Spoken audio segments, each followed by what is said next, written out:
Welcome to today's edition of the show podcast.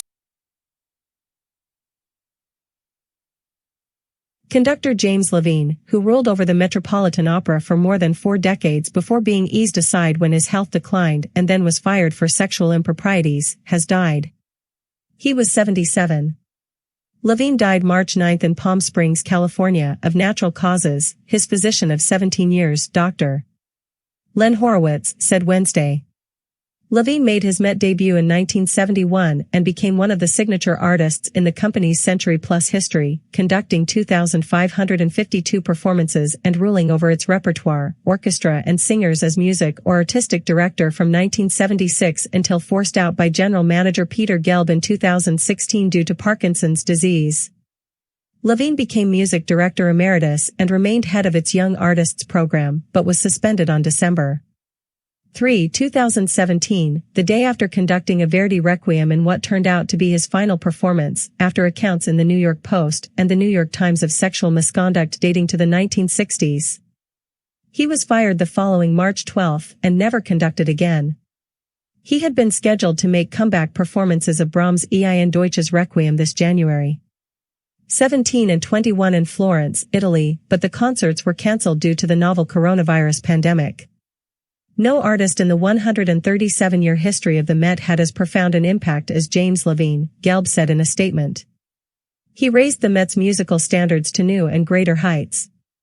Known for bushy hair and an ever-present towel draped over his shoulder during rehearsals, Levine greatly expanded the Met's repertory and was especially praised for his performances of Wagner, Verdi and Berg. He was closely associated with Luciano Pavarotti, Plácido Domingo and Birgit Nilsson, who spoke on stage at close to 2 a.m. Near the end of Levine's 25th anniversary concert, which stretched on for about 8 hours at the Met in 1996. Domingo recalled working with Levine more than 400 times, his most opera performances with any conductor. "You were a musical genius, an outstanding conductor, and a supportive colleague, with an amazing sense of humor. Always sure and in command but always willing to listen and to share ideas with your colleagues," Domingo said in a statement. "You have left us an amazing legacy. Your over 5 decades of tireless dedication to music and opera have made an indelible impact that will remain forever embedded in the history books. I feel as if I had lost a dear brother, and I know that I have lost a dear friend." Levine was beloved by singers for forcing orchestras to bend to their needs. "Confidence is a tremendous part of an artist's performance, especially singers, because a singer cannot evaluate what's happening," Levine told the Associated Press in 1996. "It's in her body. It's not out here where the piano keys are or where the cello is. To me, singers are heroic in that respect." He became a dominant figure in the media age, making hundreds of audio and video recordings that have been released commercially or distributed by the Met and its media partners. But outrage ensued when the Met in court documents said it found credible evidence that he engaged in sexually abusive or harassing conduct with several people that included inappropriate touching and demands for sex acts over a 25-year period. The Met said it found evidence of conduct that included discussion of pornography, groping, kissing and mutual masturbation. In one instance, the Met accused Levine of inappropriately touching a musician starting in 1979 and 6 more times until 1991. In another 1985 incident, Levine was accused of groping and kissing an opera singer he was giving a ride home in his car against that person's will. In 1986, Levine sexually abused a 16-year-old and arranged an estimated $50,000 in payments to the person through his brother, the filing stated. The conductor's lawyers said at the time that Levine did not commit any acts of sexual misconduct against any individuals, much less the unnamed individuals.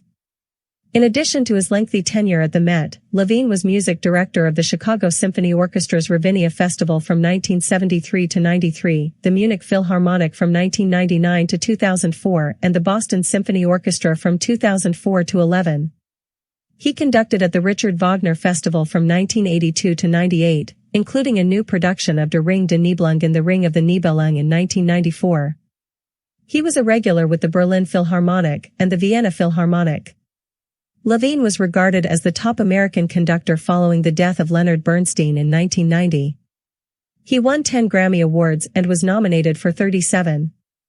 In addition to his extraordinary commitment to music and in particular the Metropolitan Opera and the Ravinia Festival, his artistry will long be remembered by those who experienced it live, through recordings, on television or video. Chicago Symphony Orchestra Music Director Riccardo Muti and Chicago Symphony Orchestra Association President Jeff Alexander said in a joint statement. Born June 23, 1943, in Cincinnati, the grandson of a cantor and the son of bandleader Lawrence Levine and Broadway actress Helen Goldstein, Levine began taking piano lessons at 4 and made his professional debut with the Cincinnati Symphony Orchestra at 10 in Mendelssohn's Piano Concerto No. 2. That same year he began piano lessons with Walter Levin, the principal violinist of the LaSalle Quartet. By 18, Levine became the first piano-conducting double major ever at the Juilliard School in New York City.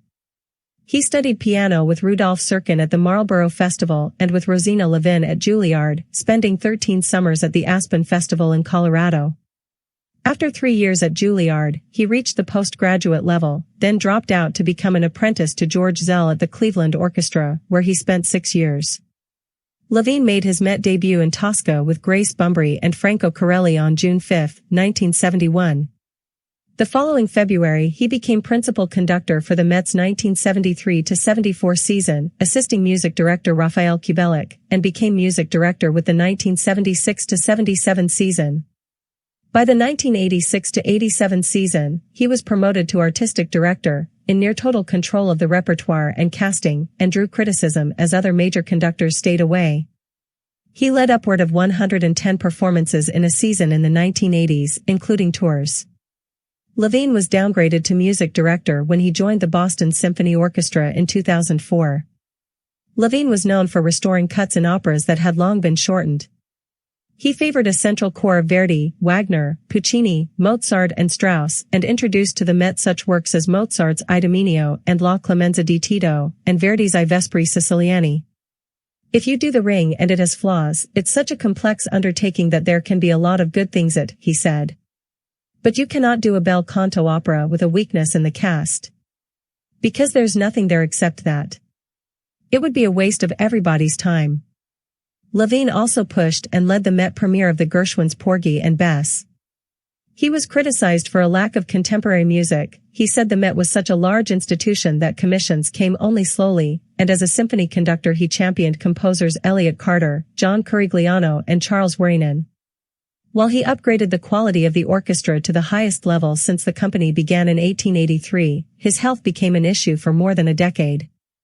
Levine started conducting from a chair in late 2001, and when tremors in his left arm and leg became noticeable in 2004, he said they began a decade earlier.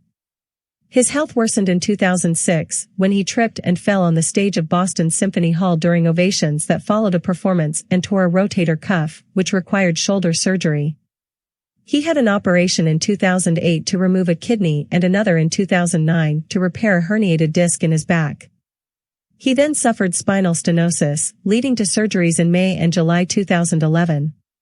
He had another operation that September after falling and damaging a vertebra, an injury that sidelined him until May 2013, when he returned and conducted from a motorized wheelchair that he would use for the remainder of his career. With Levine shifting to emeritus, Yannick Nezet-Seguin was hired in June 2016 to succeed him as music director starting in 2020 to 21, a timetable eventually moved up by 2